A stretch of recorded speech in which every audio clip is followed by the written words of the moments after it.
Dans un discours prononcé le 3 septembre lors de la conférence annuelle du Comité européen du risque systémique, Christine Lagarde a mis en garde contre les risques posés par les stablecoins. On fait le point dans un instant. Le Crypto Daily, le podcast qui traite de l'actualité crypto, NFT et métaverse. Salut, c'est Thomas du Crypto Daily, j'espère que vous allez bien, et c'est donc notre actualité principale aujourd'hui. On parlera aussi de la récente initiative de la SEC et de la CFTC, avant d'évoquer la nouvelle blockchain de Stripe et Paradigm. Mais avant tout ça, et comme d'habitude, le coin du marché. Here comes the money. Here we go. Le marché stagne dans cette fin de semaine. Le Bitcoin augmente de 1,3% sur les dernières 24 heures pour un prix de 112 360 $. Ethereum baisse légèrement de 0,3% et se situe à un prix de 4 410 $. Le XRP et le BNB ne bougent quasiment pas. Le Sol perd 1,2% et le Doge gagne 0,2%.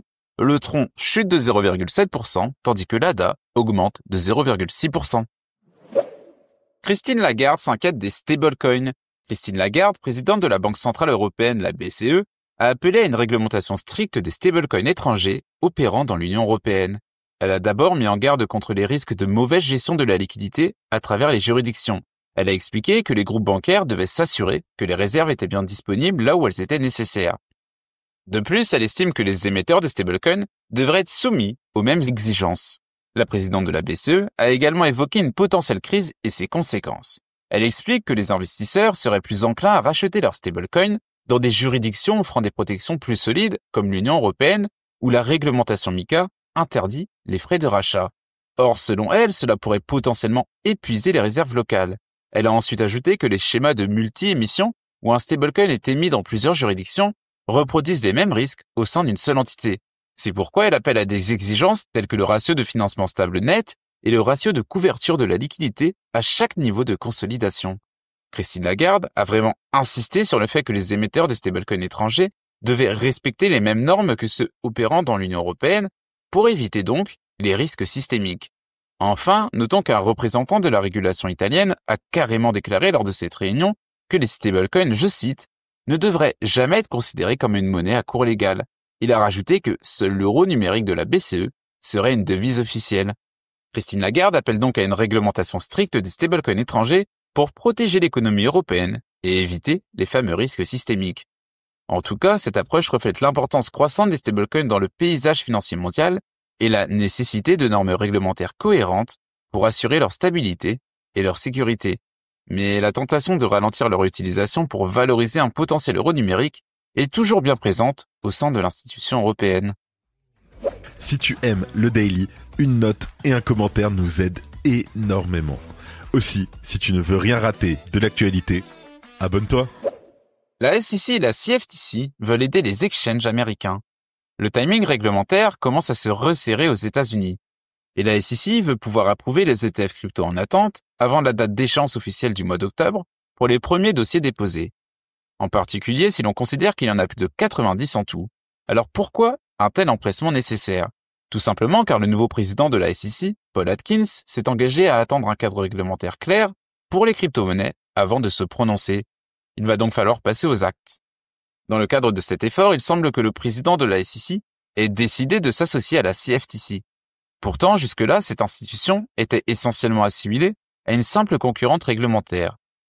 Alors, ce rapprochement a été révélé dans le cadre d'une déclaration conjointe de la SEC et de la CFTC, et les deux agences se parlent d'une initiative inter-agences destinée à coordonner leurs efforts concernant le processus d'autorisation pour la négociation de certains produits spot liés aux cryptoactifs. Dans les faits, cette association vise à soutenir les initiatives crypto déjà mises en place depuis début août par les deux instances sous la forme du projet crypto de la SEC et du crypto sprint de la CFTC. Un effort visiblement exigé par Donald Trump afin de faire, je cite, de l'Amérique le meilleur endroit du monde pour innover avec la technologie blockchain et participer au marché des crypto-monnaies. Le but étant évidemment d'accélérer la mise en place d'une clarté réglementaire réclamée depuis des années par les acteurs nationaux de cet écosystème. Et selon le document conjoint de la SEC et de la CFTC, l'initiative cherche à clarifier le cadre des transactions crypto destinées aux particuliers. Elle concerne spécifiquement celles impliquant un effet de levier, une marge ou un financement. Concrètement, cela permet désormais aux grandes bourses américaines de proposer des options de trading spot dédiées aux crypto-monnaies, une manière évidente d'accélérer leur adoption tout en exposant le marché crypto à de nouvelles liquidités estimées en milliards de dollars. Merci d'écouter le Crypto Daily.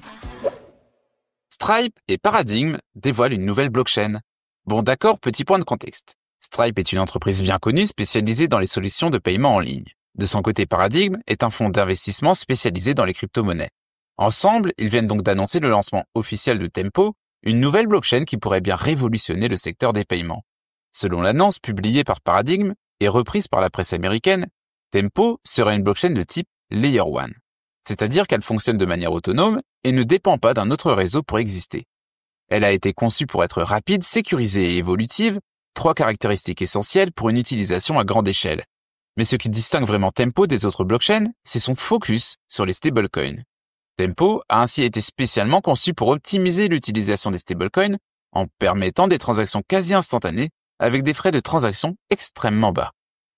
De plus, elle est compatible avec les principaux stablecoins du marché, ce qui la rend particulièrement attrayante pour les commerçants et les consommateurs. Stripe et Paradigm voient grand pour Tempo et ils envisagent même d'en faire la plateforme de référence pour les paiements en stablecoin. Notons quand même que la blockchain est également ouverte aux développeurs qui pourront créer leurs propres applications décentralisées sur la plateforme. En tout cas, ce n'est plus un scoop, la bataille des stablecoins fait rage dans la finance internationale et de nombreux acteurs veulent être positionnés le plus tôt possible. On pense par exemple aux entreprises comme Mastercard, Google ou MetaMask qui ne veulent pas rater le coche et qui multiplient les expérimentations. Et voilà, c'est fini pour nos 3 news principales du jour et on passe maintenant aux brèves. La Fed organise une conférence sur l'innovation dans les paiements. Le 21 octobre prochain, la Réserve fédérale réunira des experts et des acteurs du secteur pour discuter des innovations en matière de paiement. Au programme, stablecoin, DeFi, intelligence artificielle et tokenisation. Polymarket reçoit le feu vert de la CFTC pour opérer aux États-Unis.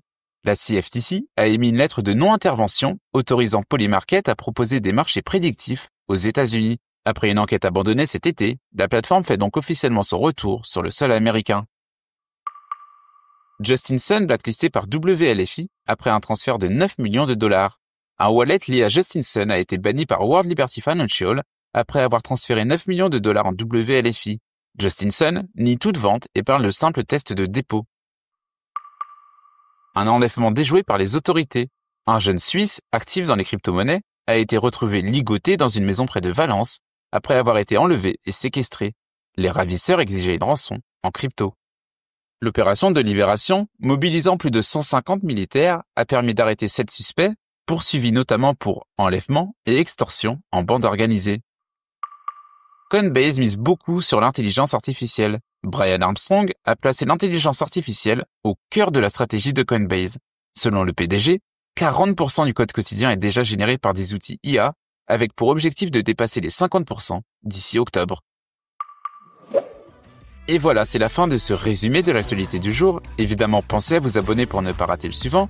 Rendez-vous aussi sur Twitter et Instagram pour d'autres contenus d'actualité exclusifs. Je crois que j'ai tout dit, faites attention à vous.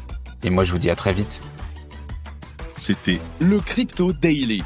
Merci et à très vite.